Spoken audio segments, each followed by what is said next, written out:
إن الحمد لله نحمده ونستعينه ونستغفره ونعوذ بالله من شرور أنفسنا ومن سيئات أعمالنا من يهده الله فلا مضل له ومن يضلل فلا هادي له وأشهد أن لا إله إلا الله وحده لا شريك له وأشهد أن محمدا عبده ورسوله قال الله تبارك وتعالى في كلامه المجيد أعوذ بالله السميع العليم من الشيطان الرجيم من همزه ونفخه ونفثه بسم الله الرحمن الرحيم يا أيها الذين آمنوا اتقوا الله حق تقاته ولا تموتن إلا وأنتم مسلمون يا أيها الناس اتقوا ربكم الذي خلقكم من نفس واحدة وخلق منها زوجها وبث منهما رجالا كثيرا ونساء واتقوا الله الذي تساءلون به والأرحام إن الله كان عليكم رقيبا يا أيها الذين آمنوا اتقوا الله وقولوا قولا سديدا يصلح لكم أعمالكم ويغفر لكم ذنوبكم ومن يطع الله ورسوله فقد فاز فوزا عظيما فإن خير الحديث كتاب الله وخير الهدي هدي محمد صلى الله عليه وسلم وشر الأمور محدثاتها وكل محدثة بدعة وكل بدعة ضلالة وكل ضلالة في النار اللهم صل على محمد وعلى آل محمد كما صليت على إبراهيم وعلى آل إبراهيم إنك حميد مجيد اللهم بارك على محمد وعلى آل محمد كما باركت على إبراهيم وعلى آل إبراهيم إنك حميد مجيد اللهم انفعني بما علمتني وعلمني ما ينفعني وزدني علما محترم بزرگوں، قابل احترام اسلامی نوجوان بھائیوں اور عزیز بچوں، نبی کریم جناب محمد رسول اللہ صلی اللہ علیہ وسلم کی اس دنیا میں تشریف آوری، آپ صلی اللہ علیہ وسلم کی ولادت بسعادت صرف مسلمانوں کے لیے نہیں بلکہ پوری دنیا کے لیے، صرف انسانوں کے لیے نہیں ساری مخلوقات کے لیے باعث سعادت ہے، باعث مسرت ہے، باعث شادمانی ہے۔ ایسے موقع پہ خاص طور سے مسلمانوں کو خوش ہونا چاہیے، اور الحمدللہ مسلمان اپنے نبی جناب محمد رسول اللہ صلی اللہ علیہ وسلم کی اس فانی دنیا کے اندر تشریف آوری سے بہت خوش ہیں، اس لیے کہ اللہ کے نبی صلی اللہ علیہ وسلم کی پیدائش، آپ صلی اللہ علیہ وسلم کی ولادت بسعادت یہ پوری دنیا کے لیے عام طور سے، لیکن مسلمانوں کے لیے خاص طور سے اللہ کی بہت بڑی نعمت ہے، اللہ کا بہت بڑا احسان ہے۔ لیکن نبی کریم صلی اللہ علیہ وسلم کی بعثت، نبی کریم صلی اللہ علیہ وسلم کی رسالت، نبی کریم صلی اللہ علیہ وسلم کی نبوت، یہ بھی اللہ کی بہت بڑی نعمت ہے۔ یہ اللہ کی عظیم نعمت نہیں بلکہ عظیم ترین نعمت ہے، اور یہ نعمت وہ نعمت ہے جس نعمت پر صرف مسلمان خوش ہوتے ہیں۔ اس ٹائم پہ بھی جو نیک طبیعت کے لوگ تھے، جو نیک فطرت والے انسان باقی تھے، وہ اللہ کے نبی صلی اللہ علیہ وسلم کی اس آواز کو سن کر کے بہت خوش ہوئے کہ اللہ نے مجھے نبی بنایا ہے، قرآن میرے اوپر نازل ہونا شروع ہو گیا ہے، جبرائیل علیہ السلام میرے اوپر وحی لے کر آئے، بہت خوش ہوئے۔ اور بلا شبہ یہ خوشی مسلمان کے لیے ضروری ہے، اس لیے کہ یہ تو بہت بڑی اللہ رب العالمین کی نعمت ہے۔ لیکن میرے بھائیوں، یہ نقطہ بھی یاد رکھیں کہ صرف خوش ہونا یا خوشی کا اظہار کر لینا یہی مسلمانوں کے لیے نجات کے لیے کافی نہیں ہے۔ نبی کریم صلی اللہ علیہ وسلم کی ولادت بسعادت پر نبی کریم صلی اللہ علیہ وسلم کی پیدائش پر صرف خوش ہو جانا یا نبوت پر خوش ہو جانا، رسالت پر خوش ہو جانا، یہی مسلمانوں کے لیے صرف کامیابی کا ذریعہ نہیں ہے۔ اس لیے کہ آپ صلی اللہ علیہ وسلم کی پیدائش پر تو پورا مکہ خوشیاں منا رہا تھا کہ عبداللہ چلے گئے، ان کی نسل کو آباد کرنے کے لیے محمد عبد المطلب کے گھر میں پیدا ہو گئے صلی اللہ علیہ وسلم، اور آپ کا چچا ابو لہب تو اس میں پیش تھا۔ تو عرض کرنے کا مطلب یہ کہ ولادت، بسادت اور پیدائش پر خوش ہونا یہ ہر انسان کے لیے ضروری ہے، اور اس پر لوگوں نے اپنی اپنی خوشی کا اظہار کیا الحمدللہ، اور مسلمانوں کو سب سے زیادہ خوشی ہے۔ لیکن سوال یہ ہے کہ صرف خوش ہونا ہماری اور آپ کی نجات کے لیے کافی نہیں ہے۔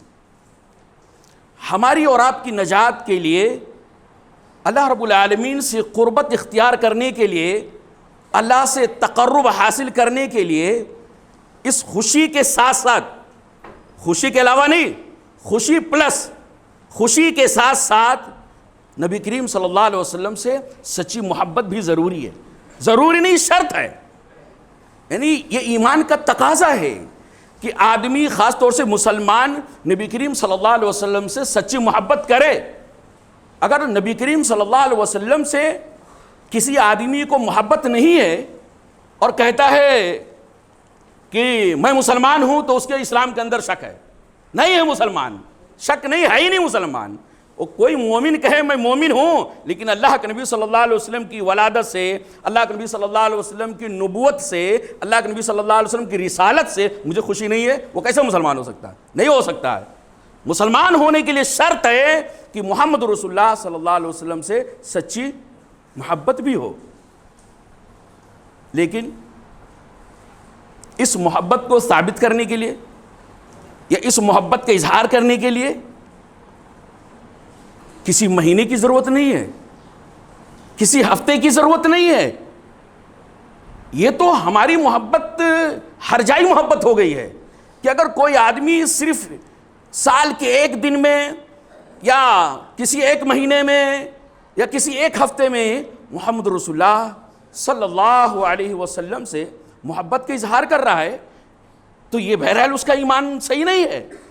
اس لیے کہ مومن وہ ہوتا ہے، مسلمان وہ ہوتا ہے جو ہر پل، ہر لمحہ، اپنی زندگی کے ہر سانس، اپنی صبح شام محمد رسول اللہ صلی اللہ علیہ وسلم سے اپنی محبت کا اظہار کرے اور نبی کریم صلی اللہ علیہ وسلم سے اپنی محبت کا ثبوت پیش کرے۔ غلط تو نہیں کہہ رہا ہوں؟ یہ محبت سچی محبت ہے۔ اور یہ محبت کیسے پتہ چلے گا؟ سچی محبت کیا ہے اور جھوٹی محبت کیا ہے؟ بہت آسان ہے۔ نبی کریم صلی اللہ علیہ وسلم پر جو قرآن نازل ہوا، اس قرآن کے حوالے سے قُلْ إِن كُنتُمْ تُحِبُّونَ اللَّهَ فَاتَّبِعُونِي، سورہ آل عمران کی آیت، اور نبی کریم صلی اللہ علیہ وسلم کی حدیثوں کی بنیاد پہ سچی محبت اور جھوٹی محبت کس کو کہتے ہیں یا پرکھنے کا طریقہ کیا ہے؟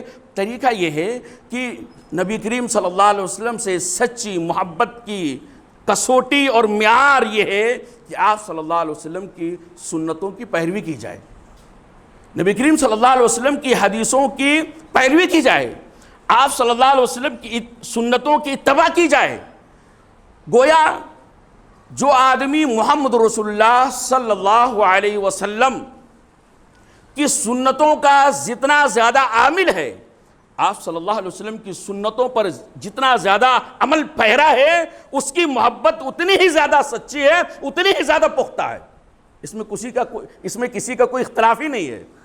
پوری دنیا اس بات کو مانتی ہے، مسلمان کا ہر طبقہ مانتا ہے کہ محمد رسول اللہ صلی اللہ علیہ وسلم سے محبت سچی اور پختہ اور دائمی حقیقی اس آدمی کی محبت ہے، اس مسلمان کی محبت ہے جو نبی کریم صلی اللہ علیہ وسلم سے ثابت شدہ سنتوں پر مر مٹنے کے لیے تیار ہوتا ہے۔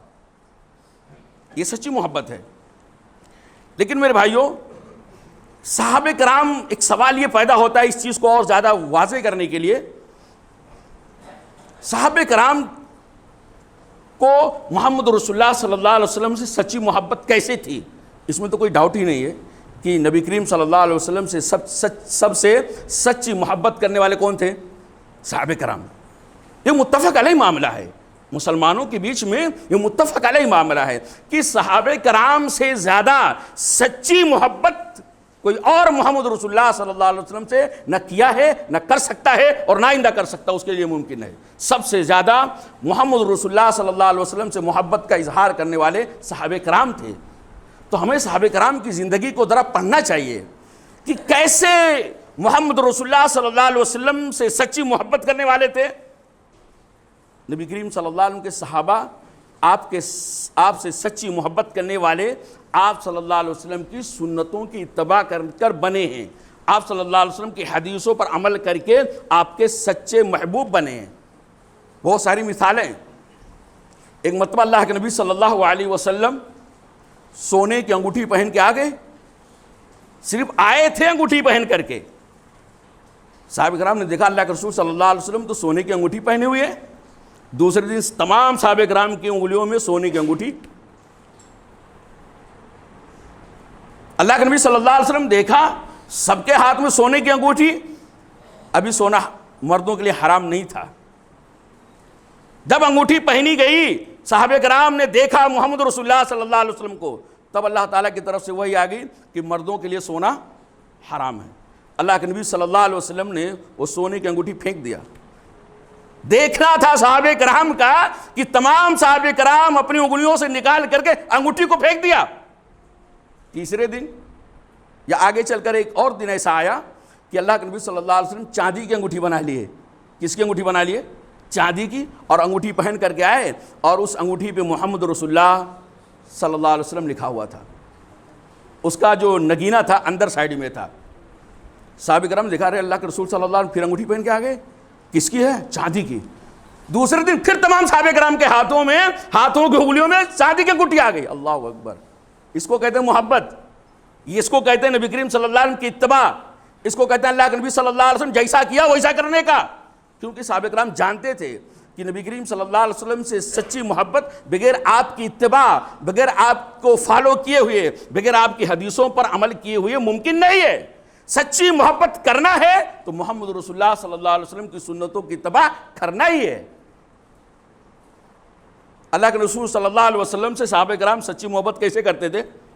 اللہ کے نبی صلی اللہ علیہ وسلم کو صحابہ کرام نے دیکھا، آپ صلی اللہ علیہ وسلم جوتا پہن کے نماز پڑھ رہے ہیں۔ صحابہ کرام نے دیکھا ارے اللہ کے رسول صلی اللہ علیہ وسلم جوتے میں نماز پڑھ رہے ہیں۔ تمام صحابہ جن کے پیروں کے اندر جوتا تھا، جوتا اپنے پیروں میں رہنے دیا، سب جوتا پہن کر کے نماز پڑھنا شروع کر دیا۔ کیوں؟ کیونکہ اللہ کے رسول صلی اللہ علیہ وسلم پڑھنے لگ گئے۔ دوران نماز نبی کریم صلی اللہ علیہ وسلم نے اپنا جوتا نکال دیا۔ پہلی صف والوں نے دیکھا اللہ کے رسول صلی اللہ علیہ وسلم نکال دیا جوتا، وہ انہوں نے دیکھا اللہ کے رسول نکالنے تو انہوں نے فوراً نماز میں اپنا جوتا باہر نکال دیا پیروں سے۔ دوسری صف والوں نے پہلی والی کو دیکھا، تیسری والی نے دوسری کو دیکھا، چوتھی والوں نے تیسری کو دیکھا، اس طرح ایک کے بعد دیگرے تمام صحابہ کرام کے پیروں سے جوتا نکل چکا۔ یہ صحیح روایت ہے ابو داؤد وغیرہ کی۔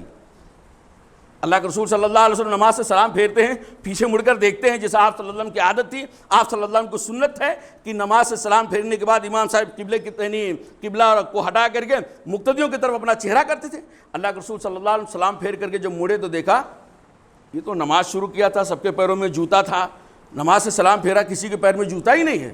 اللہ کے رسول صلی اللہ علیہ وسلم نے پوچھا ما لکم خلاتم نعالکم، اور صحابہ تم کو کیا ہو گیا؟ تم نے نماز میں جوتا پہن کر کے نماز شروع کیا تھا اور جوتا تم نے نکال دیا نماز میں، کیوں ایسا نکال دیا؟ صحابہ کرام کا جواب، اللہ اکبر، یہ سچی محبت کا جواب ہے، سچی محبت کا معیار ہے۔ رائنا کا خلاتکا، اللہ کے رسول صلی اللہ علیہ وسلم ہماری آنکھوں نے دیکھا کہ آپ کے پیروں سے آپ کے جوتے مبارک نکل رہے ہیں، اس لیے ہم نے بھی اپنا جوتا نکال دیا۔ ہم نے یہ نہیں پوچھا آپ کیوں نکال دیے، ہم نے تو دیکھا ہے آپ کر رہے تو ہم لوگ کر بیٹھے۔ یہی تو سچی محبت ہے۔ اللہ کے رسول صلی اللہ علیہ وسلم نے کہا او اللہ کے بندو، میرے جوتے کے اندر گندگی لگی تھی، مجھے پتہ نہیں تھا، جب میں نماز شروع کر دیا جبرائیل علیہ السلام آگے بتائے ان بہما اذن، اللہ کے رسول صلی اللہ علیہ وسلم آپ جو جوتا پہنے اس میں گندگی لگی ہوئی ہے۔ تو